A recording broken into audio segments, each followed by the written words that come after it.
போய் milky biscuit வாங்கிட்டு வரீங்களா? நீயே போய்க்கோ கார்த்தியானி.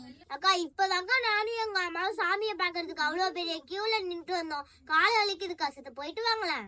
சரி கார்த்தியானி, மில்கி பிஸ்கெட் இல்லையா? இந்த மேரி பிஸ்கெட் தான் இருக்கும். ஏன் கால போய் வாங்கிட்டு வந்தீங்க? எனக்கு பிடிக்காது. நான் வாங்கிட்டு வந்ததே பேசு, இதுல ஓவரா கத்துற. ஏன் என்ன ஏன் 2 பேரும் சண்டை போட்டுட்டு இருக்கீங்க? அண்ணா நான் மில்கி பிஸ்கெட் கேட்டதுக்கு இந்த அக்கா மேரி பிஸ்கெட் வாங்கிட்டு வந்துட்டாங்கண்ணா. எனக்கு மேரி பிஸ்கெட் பிடிக்காதுண்ணா, அதனாலதான். தங்கச்சி அந்த மேரி பிஸ்கெட் ஃபர்ஸ்ட் எந்த கூட இதை வச்சு வெறித்தனமா உனக்கு மேரி பிஸ்கெட் அல்வா செஞ்சு தரேன்.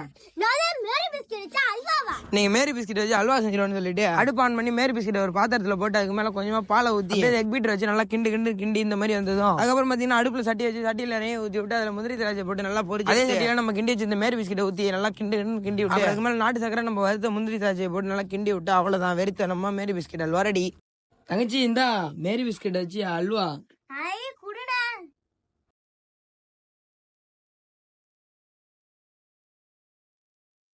மேரி பிஸ்கெட் அல்வா